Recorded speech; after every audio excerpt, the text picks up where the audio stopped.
Osido ka intiere county ma Mombasa okinyi makawuono. Kevin, Osido ka podi luwo twak okinyi makawuono. Ne oneno ka mano dul mabende ochung'ne okinde, kinde mabende ne gichopo e nyim kamiti makamano. Ne gichwalo paro mar mondo mi ponono mar mondo mi lokruok makare obede yo kaka wagoyo mbulu e pacho kae. To oketo odiochieng' mar goyo mbulu, mano mar kom mar ten piny Kenya obed mopogore kod kombe mamoko abich ma iluto mbulu. Wang'e ni kinde mag yiere pacho kae, jo Kenya luto mbulu e kombe duto auchiel. Gin koro gidwaro nopogre mar jatend piny obed ki en kombe moko abich gi bende obed ki en korka kori mana mapiyo piyo kapok watieko. Paro makamano bende nyalo konyo e pacho kae mar ponono ng'ato koyombo to koro wacho ni ponono ne okwano mbulu makare kalore ni mbulu mane ogo kigin gi koro ne onge ponono haraka moro mar kwano mbulu. Joyce, paro no en paro maber ndi, but king'iyo kaka jo Kenya go kura, paro no en paro ma misplaced. En misplaced e yo machalo nade? En misplaced e yo machalo kamae. Mokwongo, nitie gimomiyo IEBC and framers of our constitution nene oketo mondo go kuche auchiel gi kanachiel. Ng'eni sama iloso ballot papers, gin ballot papers ma iloso gi auchiel dichiel, gimiluongo ni design. Manyiso ni sama koro wadwa pogo gi, to nyaka ng'wang'e ni to ka ng'wasepogo gi candidates ka, security midhi mi candidates, ng'eni mago pesa ma iluongo ni taxpayers.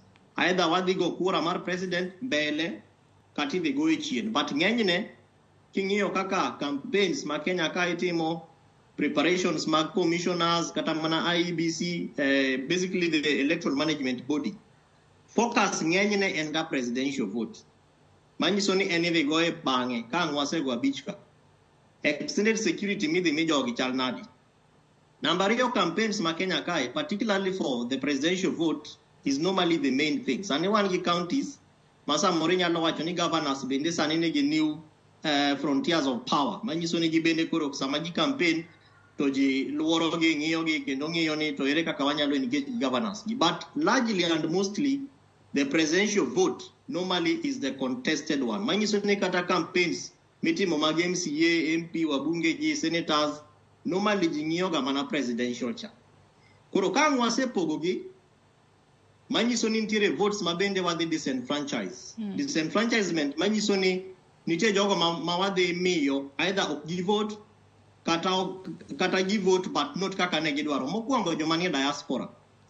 Ng'eni joka, for example, jogo modak America, imigi ga mana maybe one polling station, Washington DC. Ng'ato dwa Los Angeles, pesa ma mare oidho go ndege ma IEBC ok ochule. Tidwa ni dhi igoch mbunge ne igoch ne president is diaspora mostly is just for the presidential vote. Tidwa ni mondi safiri e kiduogo idog kumi ai. Jomoko bende akucha ka gibiro Kenya ka. Bende IEBC kata jogo machiwo paro machalo kama osebet piny mo analyze trends mag voters locally and internationally in terms of diaspora Kenyans. Nitiere pinje moko mabende igocho kaka gi propose no, like very close by Nigeria, gin gi kombe madhi auchiel tigo gi mopogore opogore. But kata king'iyo kombe ma iwayo ji is normally the presidential and the gubernatorial. Koro nitiere jogo manyalo biro kata osiepewa moko ma odak diaspora to gibiro Kenya ka go kura, manyiso ni en odhi jipanga ni kata kokwayo leave kata kokawo ndege mare to samoro kata presidential vote ni idhi goye. Of course, it will be done as the last vote. Manyiso no kobido thuolo mar gocho ne MCA, okobi gocho ne governor, kombe moka abich ka, okobi gocho ne nikech ka concept plan mare no biro gocho ne presidential.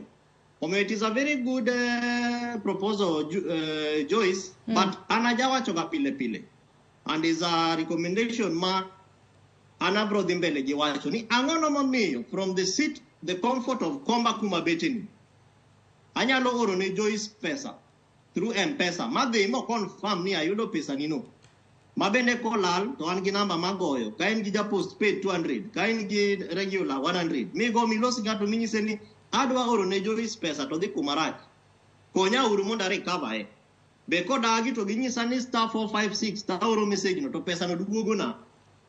Mabejo Safaricom have a mechanism of manyo jogo makao pes jok moko erroneously. Angono moyo gima chalo kama digital voting okwanyal timo effectively mondo ji are not concerned about and bothered about kata traveling from Nairobi niye kaka ondege kata idho easy coach kata any other bus company na dhigo kura Uyoma West Uyoma Nyabera school kumagoe kura. Koro kose poge, it means ni an adhi travel adhi agoch ne ji abich. Then one day maybe after 2 weeks kose land MCA kose land senator kose land governor kure ka buo grana dhigo kura ne president. It means kata jakom, for example, or whoever it is madhi chung ne president okbiyudo the benefit of having my vote. Nikech samoro angama tiyo office kamoro omiya vote nikech normally Kenya kae elections are a national holiday.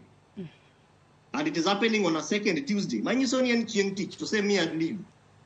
So are we going to again gazette another date, Mondo Watim Godo, elections for the presidential vote? Omio en paro maber, but I think in the context of Kamawalo Sesani, Kawanya Lotimo strengthening of institutions like IEBC to guarantee an election to be transparent, accountable, equitable, effective, free and fair. Osido Wach ni mogi. Unge tiende Joyce mondo wapog kuchegi. But nadwaga duoge penjo. Just some of the questions manendo penji ka. Thuolo marwe maneno karumo kinyalo mana duoko mapiyo piyo ka achiel kod wach ni mogik ka watieko kod okinyi makawuono Osido. Kwayo nane jo National Dialogue Committee NADOC enemy, let us separate the issues. Wangini what are the constitutional issues? For example, that would require referendum, in which machalo kakamage majo Kenya bende feel ni are weighing them down. Number 3, what are the legal issues? Chike machalo kakamage moripo bedni waketo in place to address some of these concerns. Nikech kuonde moko onge chike to kuonde moko nitiere chike but impunity ng'eny chike go oklo. Institutions ere kaka wanyalo strengthen institutions wa mondo confusion kaka kamoko mawaneno mag Inspector General of Police, IPOA, kata Senate, ye National Assembly, kata governors at national level and county governments optimre. So what ere gima wanyalo timo mondo wa strengthen institutions mondo otini jo piny. Then policies machalo kaka mage moripo bedni waketo. For example, policy on subsidy. Issue kaka mar cost of living does not warrant a national conversation kaka Bomas. Wan gi sirkal mani office gin gi jok michulo paro margi should be how to put in place policies ma address issues of cost of living. School fees cannot be discussed at Bomas. Wan gi waziri mochung ne weche mag somo, weche mag health ok wanyal di Bomas ni wadhi discuss ni NHIF tiyo KIS osiptande wa onge gi yadhe. Nitiere jogo mose mi teach michulo kata sama waloseni. Let them do what the law expects them to do. Kaka jo Kenya osemiyogi teko mar mondo gitim gigo. That to mogik Joyce. Kwase separate these issues. Gimanyalo luongo in short ni clip. Constitutional, legal, institutional and policy concerns. Then watim gimi luongo ni demarcation of levels. Mokwongo, what are the short-term issues? Gik mawanyalo timo sani. Kaka addressing cost of living. Serikal wacha ni wan, wadwa timo subsidy gi jo FAO, kata World Bank, kata ngono, wadhi miyo pesa maromo kama. Wan gi yudhe mang'eny maonge gi tich. Can't government come up with stimulus packages, economic stimulus packages? Machali kaka nomi yudhe ndalo mag corona, kazi kwa vijana ka. To nitiere bilateral and international organizations makong'iyo plan maber ma serikal nigo. To miyogi pesa. So what are these short-term issues?